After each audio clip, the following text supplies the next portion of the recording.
Welcome back. This is Newsline on KTN. Now, today is World MSME Day. What does it mean? Micro, small and medium enterprises all over the globe commemorating this particular day. In this country, MSMEs play a big role in our economy, contributing over 30% to our GDP and employing millions of people.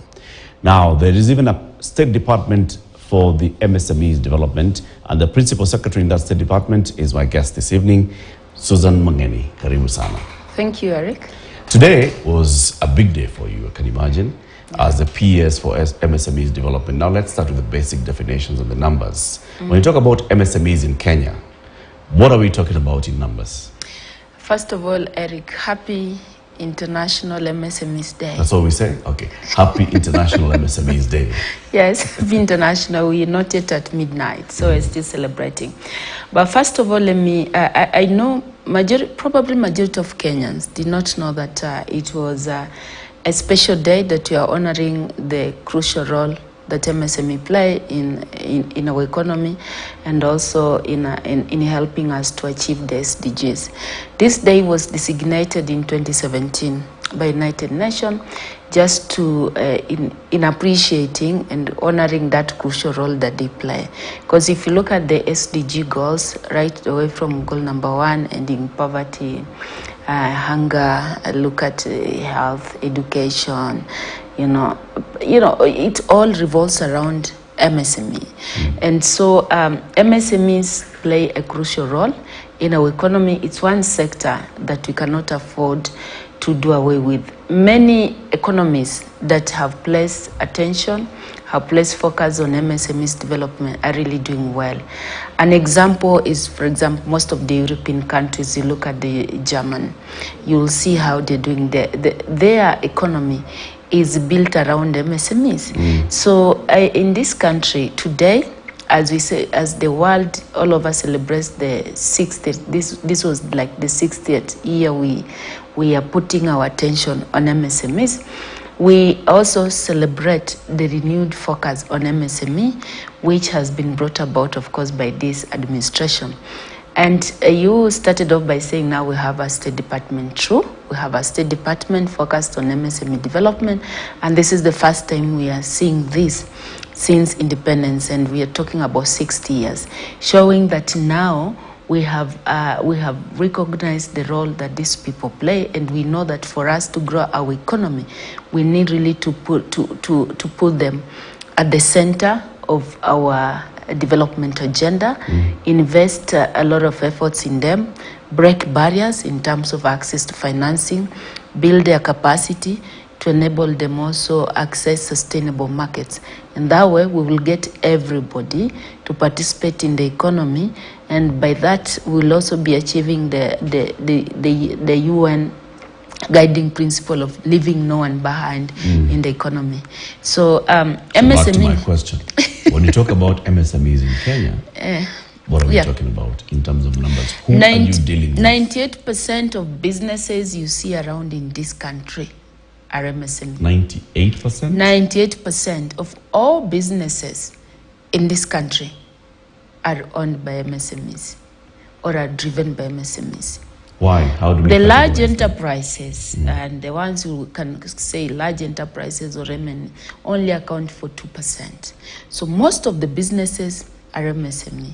And also to shock you, out of that 98%, close to 70% are in the first M, the one we are saying micro MSME.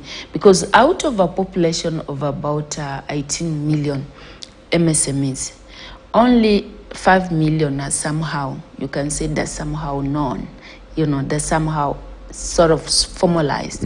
But majority of them are still informal. So in other words, our economy is purely driven by MSME.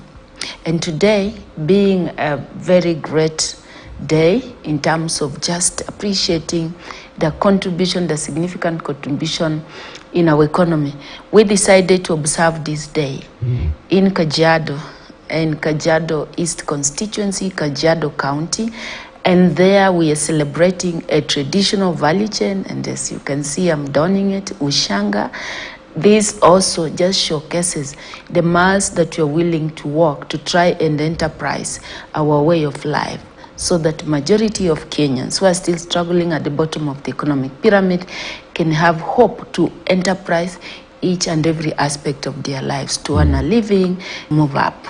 We'll be talking at greater length on MSMEs and MSMEs development in the country, and also what your State Department's marching orders are to make sure that there's development of this. But let's talk about what you experienced today in Kajiado. So you're donning the Ushanga. So what did you encounter there? Was it small businesses that are doing this, and how are they marketing this? How are they taking them to market? We today we encountered of course small businesses, and most of those who are doing this Ushanga are women. And this is so beautiful because they're doing it by hand.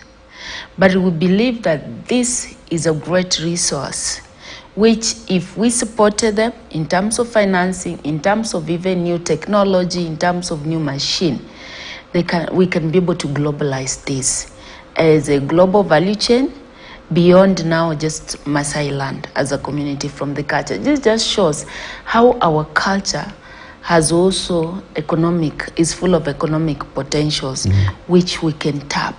So in other words, why am I donning this? I'm donning this, first of all, I'm already nationalized this, because I'm not from Maasai community. I'm from Western, from Luya community. But now, if you look at me, you may think I'm a Maasai. So we are nationalizing this, but at the same time also we are globalizing, because we're trying to see what is it that we have that is so unique in our culture, in our soil, in our locality, that we can enable, to grow, become more productive, competitive, and enable our MSME, make a shilling out of it, because that's what we exist to do. So, and also today it was so beautiful. We saw a young man who is in livestock value chain, leather value chain. And what he does, this young man today, we disbursed 2 million to him. He fattens cows, he fattens goats, and takes them to the market. A young person under 30 years doing that, we gave him 2 million, and he's helping us also in terms of recovery of skins and hide, which has been one of the problems that we have in terms of promoting our leather value chain, which is also a huge value chain in a very prominent value chain in that part of the world. So we saw people who are doing great innovation. For example, we saw locally made furnitures. Eric, I need to take you next week to that shop. I mean, these are people that we have financed through Kenya Industrial Estates to the tune of 10 million. They are making very good furniture. Where are they selling it? They are selling it, and they have orders, supplying them to hotels. Most of these seats you see around these hotels are locally made. But maybe we never believed in ourselves, in our capacity. This is the time that we are now bringing out those various capacities. We show people making shoes, making shoes, very refined shoes. You would have thought it's better, but these are just MSME doing it locally. Imagine those people if we finance them to get modern machinery, If you supported them to develop and grow from micro to become small, that is it, and that's why we are there. And most of these, and so forth. And most of these companies have created jobs. Like the one on furniture, they said they have more than 200 people they have employed on daily basis. This Ushanga is employing so many women. Those people who are making these small nails and screwdrivers who are also there making pipes, building pipes and everything. So basically what I'm saying, everything that you need in this world, it's here. It can be done locally. Can be done locally. What people have been looking for is support from their government. Absolutely. Just making sure that there's a conducive working environment, that they can access credits, that they can access markets, that there is capacity building for them to know how to grow their businesses. We'll talk about that in greater detail later on after the end of this bulletin. Principal Secretary Susan Mangeni is the PS for MSME development, and she is our guest today as we commemorate International MSMEs Day. Let's continue the bulletin. We'll be back with her shortly. Learning in secondary schools might be halted if the government does not release capitation funds.